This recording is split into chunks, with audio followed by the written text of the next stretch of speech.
द्वारा लाए गए 3 अध्यादेशों के विरोध में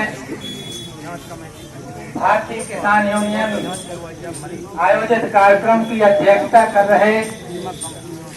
भारतीय किसान यूनियन के जिला अध्यक्ष आदरणीय वसंत लाल पटेल जी, उपाध्यक्ष आदरणीय रामातौर उपाध्याय जी, राम खिलामन जी, नंद किशोर जी, देशपाल जी, समस्त किसान यूनियन के पदाधिकारी, उपस्थित सभी दूर दराज से आए हुए किसान भाइयों, आज ये किसान भारत सरकार द्वारा ये 3 जो अध्यादेश लाए गए हैं, इसको वापस लेने की मांग को लेकर यहाँ उपस्थित हुआ। आपसे हम ये निवेदन करना चाहते हैं और ये कहना चाहते हैं कि अगर जिस चीज को किसान मांगता है, जिस चीज की किसान मांग करता है, वो यह भारत सरकार नहीं लाती है और नहीं देती है, और ऊपर से किसी भी किसान संगठन ने या देश के किसी भी किसान ने ये मांग नहीं की कि ये तीनों अध्यादेश हमारे हित में ले आइए। किसी भी किसान ने मांग नहीं की, लेकिन जिसकी मांग नहीं की गई है वो किसान विरोधी अध्यादेश लेके आ गए। और जिस चीज को किसान मांगता है कि स्वामीनाथन आयोग की रिपोर्ट महंगाई के आधार पर 2004 में जो लागू हुई और आज 2020 है, इसके महंगाई भत्ते के आधार पर इसका रेट तय करके और स्वामीनाथन आयोग की रिपोर्ट लागू करो, और जो रिपोर्ट लागू हो, जो उस पर एनएसपी का रेट बने, उससे अगर कम कोई व्यापारी खरीदता है या कोई भी लेता है तो उसमें अपराध कायम होना चाहिए या कानून लेके आना चाहिए। किसानों की ये मांग थी, लेकिन भारत सरकार, इस देश की सरकार, इस देश के प्रधानमंत्री जी आदरणीय नरेंद्र मोदी जी ये 300 बिल ले आए जो किसान के हित से नहीं है। ये ऐसे बिल हैं, ये इस प्रकार के बिल हैं, आपने देखा होगा कि जब भी अपने यहाँ समर्थन मूल्य में, अगर आपने देखा होगा कि एक वर्ष कौन सी कंपनी थी उस चना खरीद रही थी, और चना खरीदने में इतना छन्ना लगा करके उसने चना को खरीदा कि जिस प्रकार से हम लोग उसके लिए भी बीज के लिए नहीं बनाते हैं, इस प्रकार का उस कंपनी ने चना को किसानों से बना करके फिर खरीदा। इसी प्रकार से एक उड़दा की जो खरीद हुई, उड़दा खरीदी में भी यही हाल हुआ। जो कंपनी ने सरकार द्वारा एग्रीमेंट करके उड़दा खरीदने का जो वचन लिया सरकार से, उससे भी यही हाल हुआ। इसलिए हमारे यहाँ जो उसका ये वो है कि आने वाले समय में अगर ये अध्यादेश लागू हो गया है, केवल राष्ट्रपति के यहाँ विचार, राष्ट्रपति के यहाँ बाकी है, बाकी लोकसभा से पारित कर लिया, राज्यसभा से पारित कर लिया इन अध्यादेशों को, केवल राष्ट्रपति के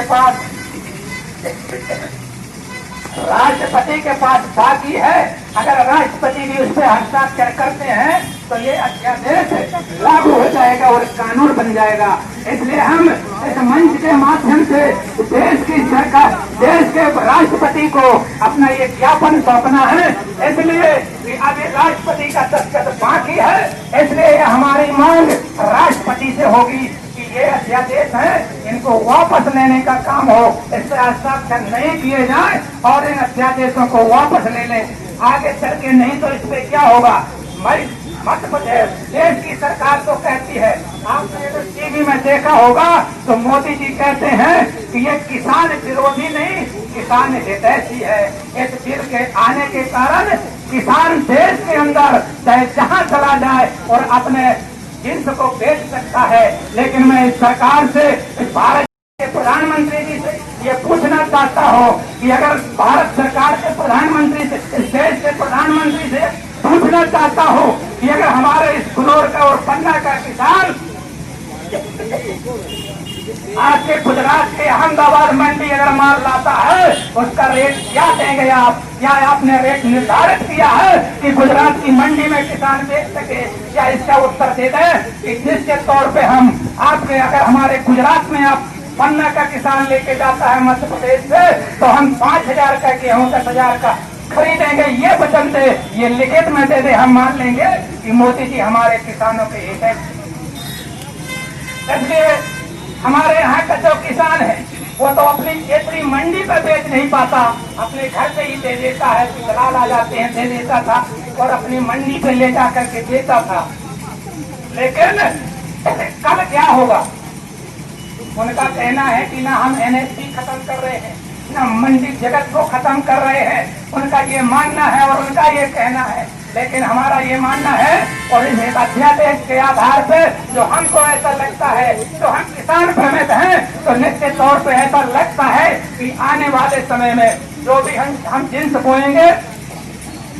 जो भी जिन्स हमारे पास अगर 5 एकड़ है, अगर 2-2 एकड़ पे हमने अगर 2 चीज लगा बोती और 1 एकड़ पे 1 चीज बोती तो निश्चित तौर पे हमारे पास उन कंपनियों को, जिन कंपनियों के हाथों में एग्रीकल्चर को ये देना चाहते हैं, उन कंपनियों के आधार पे उनके एजेंट आएंगे और हमारे किसानों के पास जाएंगे और किसानों के पास जा करके एग्रीमेंट करेंगे कि तुमने कितने एकड़ में उर्जा बोया है, कितने एकड़ में सिली बोई है, कितने एकड़ में सोयाबीन बोया है, और जब पकेगा तो हम तुम्हारा इस रेट का खरीदेंगे। उससे एनएसपी से कोई मतलब नहीं है और उनका मतलब होगा डायरेक्ट बोने के समय में आपका एग्रीमेंट होगा और जब कटाई होगी आपका अनाज भर के ले जाएंगे। आपने देखा होगा, आपको ये मालूम होगा, अभी भी कहीं कहाँ चलता है कि अगर कोई भी उद्योगपति ने अगर ठान लिया कि हमको इस चीज की, जब भी दलहन की चेक आप देखते हैं, जब कभी अरहर जिसको तुअर बोलते हैं और तुअर की जब खरीद होती है कोई बड़ी कंपनी वाला खरीद के ले जाता है, हमारे यहाँ से उस अरहर की कीमत 4,000 में खरीद के ले जाता है। लेकिन जब कंपनी के पास पहुंच जाती है और कंपनी जब स्टॉक कर लेता है और सही नहीं निकालता, जब इसकी कमी पड़ती है, जब दाल की कमी पड़ती है, तो निश्चित तौर पे आपने देखा होगा और आप भी खरीदते होंगे, जब सोचते हैं कि हम शादी ब्याह करते हैं तो अच्छी दाल अरहर की दुकान से ले लें तो निश्चित तौर पे 110 से 15 रुपए किलो मिलता है। इसी प्रकार का हमारे जब किसान के यहाँ पैदा होता है तो 4,000 का दाल अरहर बिकती है और जब उद्योगपति के पास पहुंच जाती है और उद्योगपति के पास पहुंचने के बाद उसका छिलका निकालने के बाद 40 रुपया किलो से 115 रुपए किलो बिकने लगती है। इसी प्रकार का अगर ये अध्यादेश भारत सरकार जो अध्यादेश लाई है तो निश्चित तौर पर आने वाले समय में 1-2 साल 4 साल के बाद जिस प्रकार से हमारे भाई जयपाल कह रहे थे कि ये लोक सेवा नहीं है, कौन सेवा है? लूट सेवा, है लूट सेवा जो ये लोक सेवा है, जो ये बता रहे थे कि ये लोक सेवा है, तो ये लोक सेवा नहीं लूट सेवा है। जब ये लोक सेवा केंद्र भारत सरकार ने खोला था, इसकी नींव रखी थी, तब लोगों को समझ में नहीं आया था और 10 रुपए दे करके और उनकी नकल ले लेते थे। आज की तारीख में उस लोक सेवा से अपने खसरा नीमन की नकल लेके और दिखाए, आप देख लीजिए कि कितने में पड़ती है।